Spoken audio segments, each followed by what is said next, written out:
तुम्हें ऐसे घर में रहने जाना है जहाँ हम नहीं आ सकते।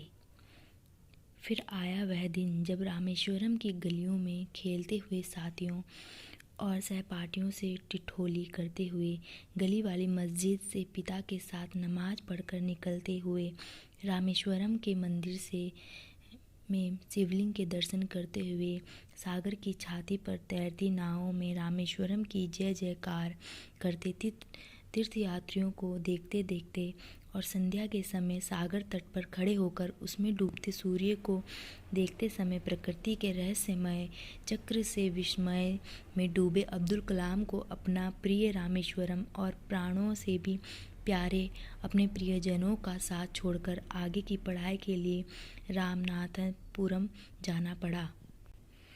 अब कलाम 14 वर्ष के हो चुके थे। द्वितीय विश्व युद्ध समाप्त हो चुका था। रामेश्वरम रेलवे स्टेशन पर गाड़ी अब फिर से रुकने लगी थी। शमसुद्दीन ने अपने अखबार बेचने के लिए किसी और लड़के का इंतजाम कर लिया था। युद्ध के समाचारों का स्थान अब युद्ध में मारे गए करोड़ों लोगों की, करोड़ों विधवाओं और करोड़ों अनाथ बच्चों की करुणा भरी कहानियों ने ले लिया था। द्वितीय विश्व युद्ध के बाद दुनिया के हालात बदल गए थे। साम्राज्यवाद का सूरज अपनी अंतिम किरणें समेटकर अस्तांचल को जाने की तैयारी कर रहा था। हिंदुस्तान की आज़ादी का समय नज़दीक था। ऐसे समय कक्षा 5 पास करने के बाद कलाम ने आगे की शिक्षा के लिए रामनाथपुरम जाने का फैसला किया। जब उनकी माँ को पता लगा कि कलाम पढ़ाई के लिए घर परिवार से दूर जाएगा तो वे उदास हो गई। अपने जिगर के टुकड़े को अपने से अलग करने की बात तो उन्होंने स्वप्न में भी नहीं सोची थी।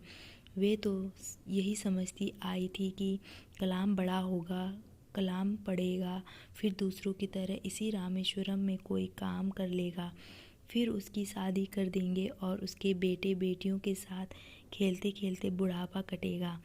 जब कलाम ने बाहर जाने का नाम लिया तो माँ को अपना स्वप्न बिखरता सा लगा। परंतु बेटे को ऊंचा उठता देखने के लिए माँ कौन सा त्याग करने को तैयार नहीं हो जाती। यह माँ ही तो है जो अपने बेटे की ऊंचाइयों में अपनी ऊंचाइयाँ देखती है। यह माँ ही तो है जो बेटे के हित के लिए अपना सब कुछ लुटा देती है। हर गम, हर कष्ट, हर दुख बर्दाश्त कर लेती है। कलाम की माँ ने भी वैसा ही किया। उन्होंने कलाम को अपनी गोद में बैठाकर कहा, अब तू इतना बड़ा हो गया रे जो अपनी माँ को छोड़कर जाने लगा, अपनी माँ के बिना रहने की सोचने लगा। सच, यदि तू इतना समझदार हो गया है तो मेरा एक दुख कम हो जाएगा। जब बेटा इतना सयाना हो जाता है कि वह माँ के बिना रह लेता है, माँ की याद में छुप छुप कर आंसू नहीं बहाता, तो माँ चैन की सांस लेती है।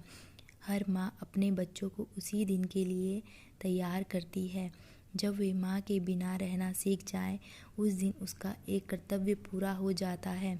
परंतु माँ का दिल इतना भावुक होता है कि मानकर ही नहीं देता कि उसका बेटा बड़ा हो गया है, इसलिए वह उसकी फिक्र करना नहीं छोड़ पाती।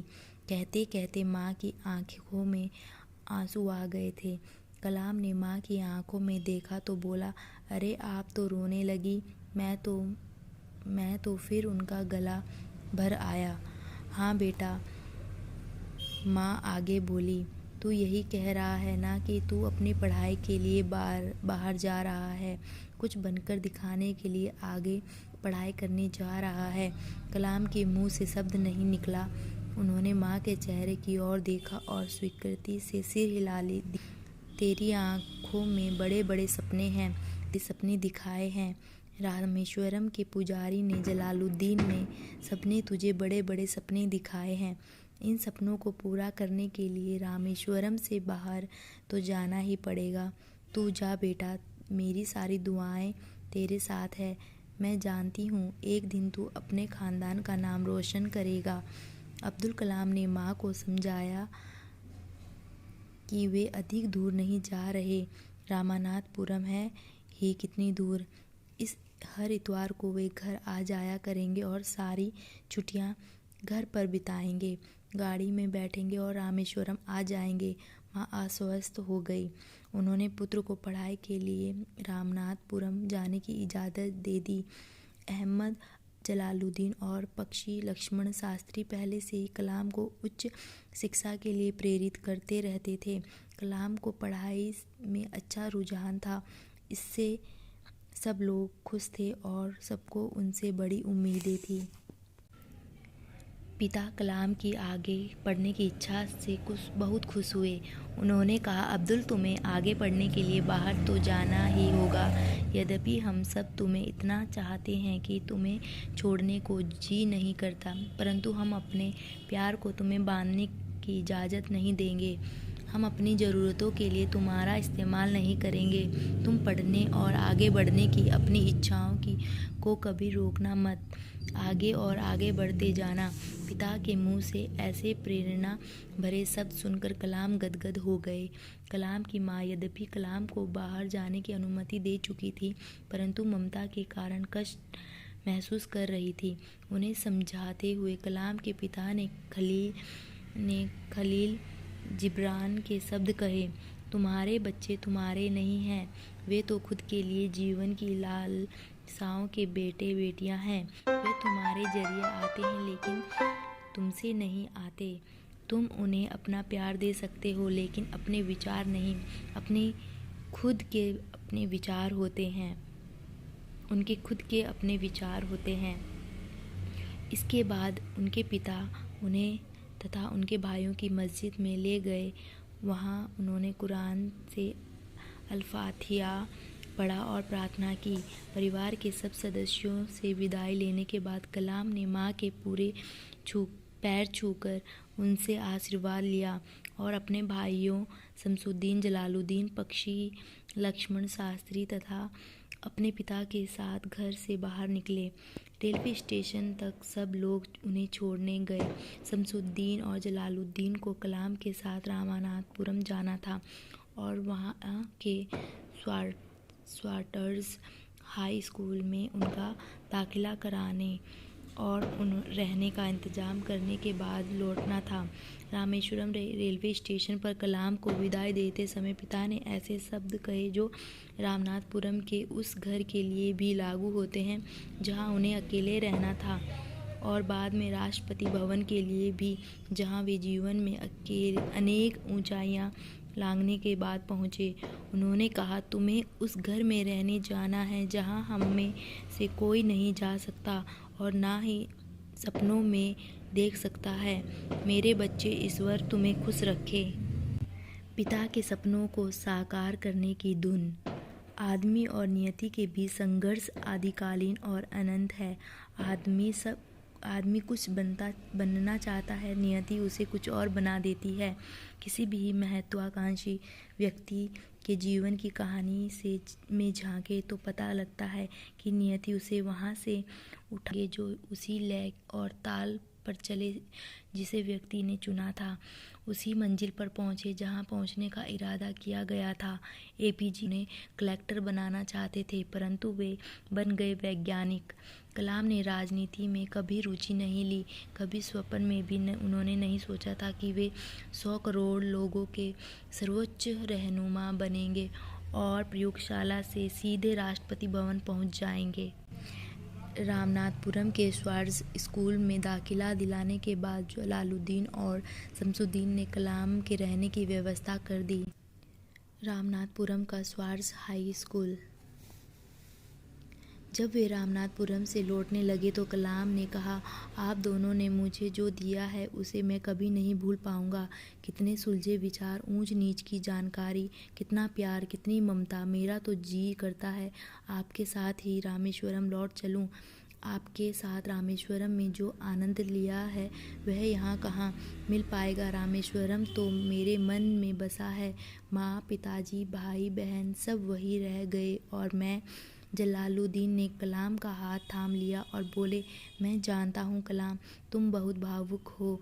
भावुक होना एक अच्छे इंसान की पहचान है, परंतु मैं यह भी जानता हूँ कि तुम रामेश्वरम से इसलिए बाहर निकले हो कि तुम्हें कुछ बनकर दिखाना है, कुछ पाने के कुछ खोना तो संसार का नियम है, इससे कोई नहीं बच सकता। अतः परिवार से अलग होने, दोस्तों से अलग होने, रामेश्वरम के पीछे छूट जाने का गम ना करो। जब रामनाथपुरम ही तुम्हारी मंजिल है, तुम्हें यहाँ रहकर पढ़ाई करनी है, फिर कोई और तुम्हारी मंजिल होगी। यह ना भूलो कलाम कि तुम्हें सब जो मैं अपने जीवन में नहीं कर पाया। मेरी पढ़ाई बीच में ही छूट गई, परंतु तुम्हें बहुत पढ़ना है। अपने पिता की इच्छा को तुमने मान देना है। पता है तुम्हें, वे तुम्हें बड़ा आदमी बना हुआ देखना चाहते हैं। कलाम के चेहरे पर मुस्कान आ गई। मन में उमड़ते भावों को उन्होंने समेट लिया और बोले, मैं आपको निराश नहीं करूँगा, इतना विश्वास रखो, मैं किसी को निराश नहीं करूँगा। अब कलाम पूरी मेहनत और लगन से पढ़ाई में लग गए। उनके अंदर अपने पिता की इच्छाओं को पूरा करने और कुछ बनकर दिखाने की तमन्ना जाग उठी। वे रात दिन जमकर पढ़ाई करने लगे। जब जब उन्हें घर की याद आती वे उदास हो जाते। माँ की याद करके वे अकेले में रोए भी। शाम होती तो उन्हें रामेश्वरम की यादें ताज़ा हो जाती। तीर्थ यात्रियों से भरी नावों में गाती स्त्रियों, रामेश्वरम मंदिर के प्रांगण में झूम झूम कर नाचते गाते भक्तजन, घंटियाँ की गूंजें, आरती के स्वर हवा में तैरते हुए जैसे जैसे सीधे उन तक पहुंच रहे हो। फिर याद आता पिता के साथ गली वाली मस्जिद में जाना, नमाज पढ़ना, फिर मित्रों के साथ मस्ती करना और रात को माँ की गोद और माँ तथा दादी की कहानियाँ। भावनाओं का यह संसार कलाम को विचलित तो बहुत करता था, परंतु कलाम अब समझ गए थे कि यह संसार छूटना तो है ही, तो आगे बढ़ते हैं। उन्हें वह जगह छोड़नी ही पड़ती है जहाँ वे पहले खड़े थे। इस प्रकार वे मन को समझा लेते और पुनः काम में लग जाते।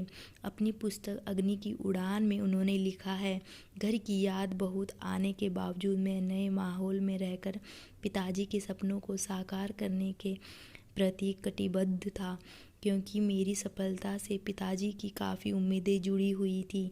पिताजी मुझे कलेक्टर बना देखना चाहते थे और मुझे लगता था कि पिताजी के सपने को साकार करना मेरा फ़र्ज है। हालांकि पारिवारिक सुरक्षा और रामेश्वरम की सारी सुविधाएं मुझसे छूट गई थी। जय हिंद, जय भारत।